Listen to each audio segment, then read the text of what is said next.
হত্যা খেয়ে জাহাজটা কোনো অজানা দ্বীপেই ভিলেছে বটে, তবে এ আবার সেই গুপ্তধনের দ্বীপ নয় তো।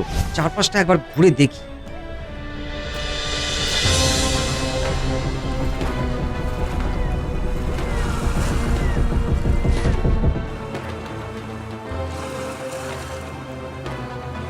আরে আরে, তোমরা কারা?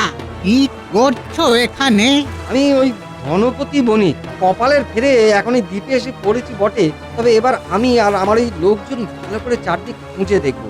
মন বলছে এটাই সেই গুপ্তধনের দ্বীপ। তুমি কে? আমি এই দ্বীপের পাহারাদার। তাই তো বলছি, প্রাণের মায়া যদি থাকে তবে এক্ষুনি দ্বীপ ছেড়ে চলে যাও সবাই। ওরে বাবা, বলে কি লোকটা? তবে এবারে ফিরে গেলেও পরের বার এসে ঠিক এই জায়গাটাই খুঁজে দেখব।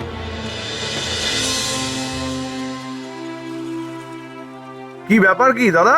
বাণিজ্য করে ফিরে এসে যে চিন্তা আরো বেড়ে গেল দেখছি। আমার মন তো সেই অজানা দ্বীপেই পড়ে আছে। সেখানে গিয়ে যতক্ষণ না আমি ওই গুপ্তধনের সন্ধান করছি ততক্ষণ আমার শান্তি নেই। হ্যাঁ, বলো কি?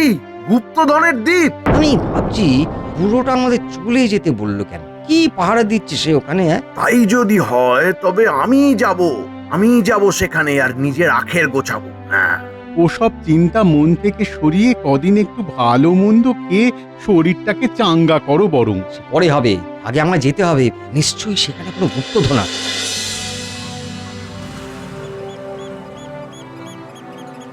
এই তো, এই তো সেই দ্বীপ।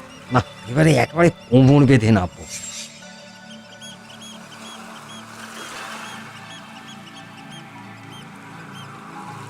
আবার আবার এসেছো তোমরা? আবার তোমাদের আমি বারণ করেছিলাম এদিকে ঘেঁষতে। এবারে আর কোনো মানুষ শুনছি না। এই, এসো সবাই, চলে এসো।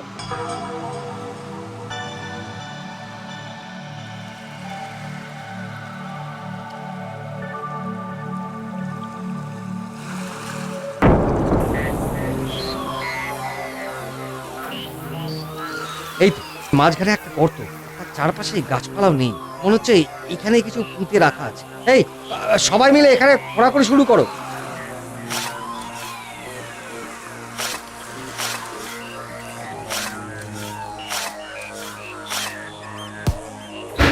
এই তো, এই তো, কিসে যেন একটা লাগলো সবলটা। কথা বেশ শক্ত মতো কিছু একটা। চার মেরে তোল ওটা।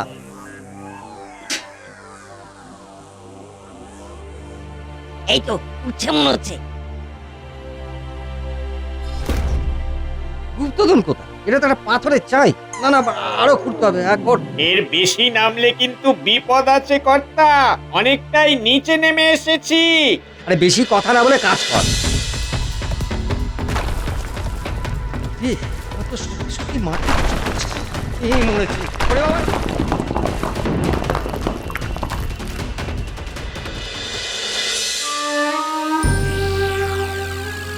না, বেশ কয়েক সপ্তাহ তো কেটে গেল, কিন্তু বড় দাদা তো এখনো ফিরল না। চিন্তা তো আমারও হচ্ছে। তবে আমিও এবার আর হাত গুটিয়ে বসে থাকবো না। এবার আমিও যাব ওই দ্বীপে। গুপ্তধনের সবটা যদি দাদা উদ্ধার করতে না পারে তবে আমি বাকিটা তুলে আনবই।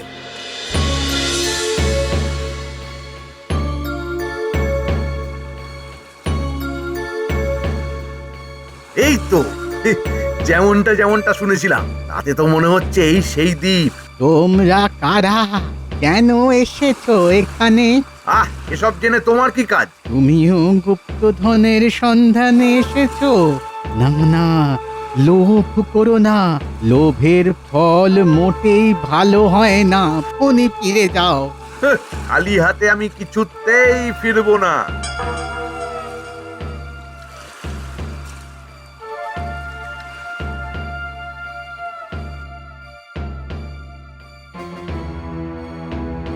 এই তো দ্বীপের মাঝখানে এই জায়গাটা কেমন গর্ত মতো। হ্যাঁ, এখানেই খোঁড়াখুড়ি করতে হবে। তাহলেই মনে হচ্ছে গুপ্তধনের হদিশ পাবো। নে, এই শুরু কর সবাই।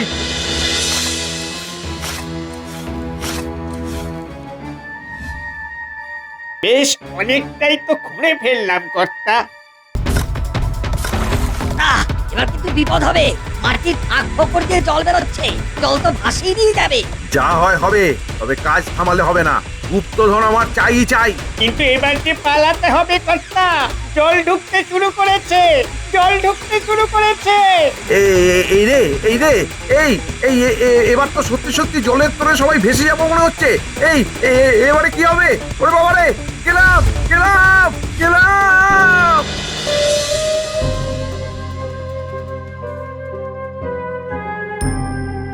ব্যাপারটা যে কি হচ্ছে কিছুই তো বুঝতে পারছি না।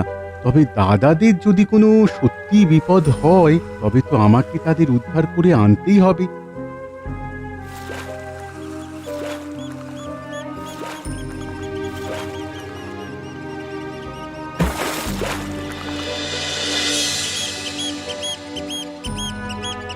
এইটাই মনে হচ্ছে সেই দ্বীপ।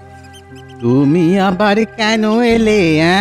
গুপ্তধনের খোঁজে তোমারও কি মরার স্বাদ হয়েছে নাকি? না না বুড়ো বাবা, আমি আমি কোনো গুপ্তধন নিতে আসিনি। আমি তো আমার দাদাদের খুঁজতে এসেছি। হ্যাঁ, ওরা এসেছিল। সবাই আসে ওই গুপ্তধনের সন্ধানে, কিন্তু পায়নি। যাদের মনে লোভ আছে না, তারা কেউ গুপ্তধনের হদিশ পাবে না। তবে তুমি খুব ভালো ছেলে, চাইলে তুমি খুঁজে বের করতে পারো গুপ্তধন।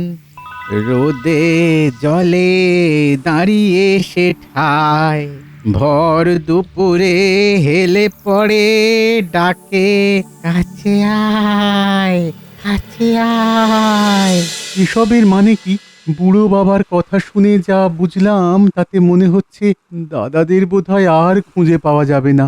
কিন্তু যাওয়ার আগে বুড়ো বাবা কি যেন বলে গেল, রোদে জলে দাঁড়িয়ে সে ঠায়, ভর দুপুরে হেলে পড়ে ডাকে, কাছে আয়। হ্যাঁ হ্যাঁ, এই রকমটাই তো বলেছিল, কিন্তু এর মানে কি?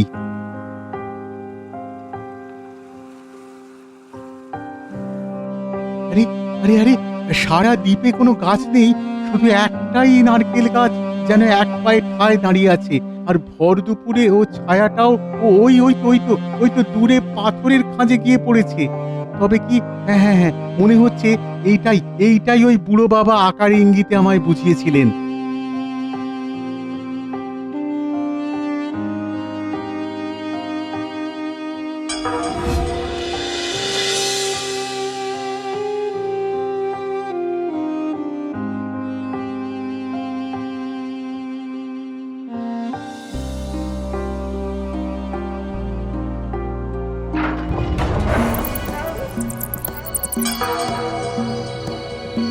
আরে আরে, এ কি এ তো ঘোড়া ঘোড়া মোহর।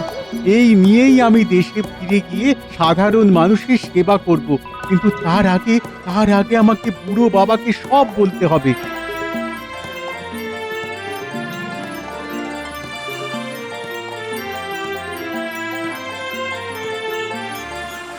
কিন্তু কিন্তু বুড়ো বাবা কোথায় গেল?